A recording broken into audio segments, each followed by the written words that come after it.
राम सेतु में गिलहरी का योगदान। ये प्रसंग उस समय का है जिस समय भगवान राम माता सीता को रावण के बंधन से छुड़ाने के लिए लंका जा रहे थे। जब उनकी पूरी वानर सेना समुद्र के किनारे पहुंच गई, तब किसी भी प्रकार का कोई रास्ता नहीं मिला कि उस समुद्र को किस प्रकार पूरी सेना के साथ पार किया जाए। इसी घटना के संदर्भ में गिलहरी का योगदान भी सम्मिलित हुआ, क्योंकि अगर वहां पर एक राम सेतु बना था जिसमें गिलहरी का बहुत ही बड़ा योगदान रहा है। आइए जानते हैं।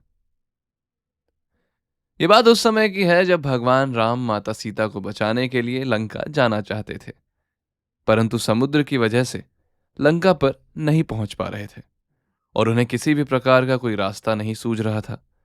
इस पर भगवान श्री राम क्रोधित हो उठे और उन्होंने समुद्र पर बाण तान दिया, जिसकी वजह से समुद्र देवता भयभीत हो गए और भगवान श्री राम के सम्मुख प्रकट हो गए और बातचीत में उन्होंने बताया कि आपकी सेना में नल और नील दो ऐसे वानर हैं जिनके जरिए आप राम सेतु का निर्माण कर सकते हैं और इस समुद्र को पार कर सकते हैं।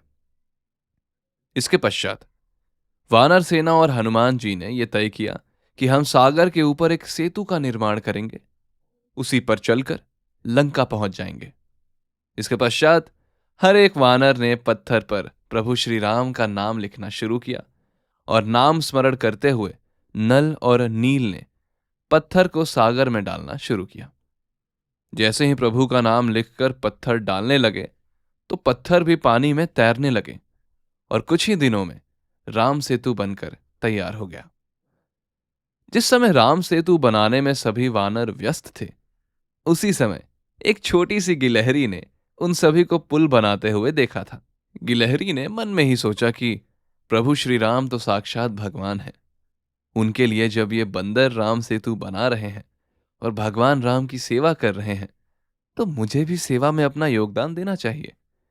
ये सोचकर गिलहरी ने मन ही मन प्रभु श्री राम के चरणों में नमस्कार किया और दूसरी तरफ अपनी सेवा शुरू कर दी। समुद्र तट के पास रेत का बहुत बड़ा ढेर था। जिस प्रकार की गिलहरी की क्षमता थी, उसका वो पूरा उपयोग कर रही थी और उपयोग करके श्री राम के कार्य में लग गई। ऐसा देखकर वानरों को बहुत ही ज्यादा आश्चर्य हुआ कि एक वानर ने गिलहरी से कहा, अरे तुम तो बहुत छोटी हो और एक एक कण रेत लाकर समुद्र में डाल रही हो, क्या तुम्हारे ऐसा करने से पुल का निर्माण हो जाएगा? तब गिलहरी ने जवाब दिया, मैं भले ही बड़े पत्थर नहीं उठा सकती हूं, पर जितना श्री राम ने मुझे क्षमता दी है उतनी सेवा तो कर ही सकती हूं। भले ही ये छोटी सेवा हो, परंतु श्री राम की सेवा तो हो रही है ना, इसलिए आप मुझे ये सेवा करने दीजिए। ऐसा कहने के बाद गिलहरी दोबारा से रेत लेकर सागर में डालने की सेवा में लग गई। ये सेवा करते हुए गिलहरी बहुत ही ज्यादा थक गई थी, परंतु अपनी थकान की उसने परवाह नहीं की और बिना रुके सेवा करती रही। वो मन ही मन कह रही थी, आपको क्या पता, जब तक मेरे शरीर में प्राण है तब तक मैं प्रभु श्री राम की सेवा करती रहूंगी। इसके बाद जब वो दोबारा रेत लेकर समुद्र की ओर जाने लगी, तब किसी ने बहुत प्रेम से उसकी तरफ देखा। जी हाँ, वो प्रभु श्री राम ही थे।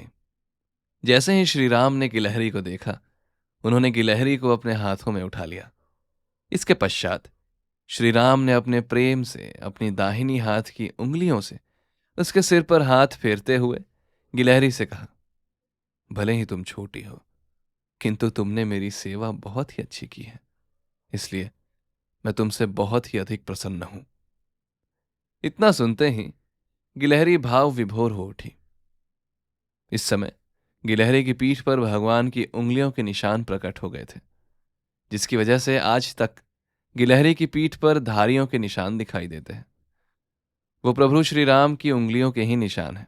इसके पश्चात प्रभु श्री राम ने गिलहरी से कहा, कोई भी कार्य छोटा या बड़ा नहीं होता और जो भी तुम्हारी जैसी सेवा करेगा उस पर हमेशा मेरी कृपा बनी रहेगी।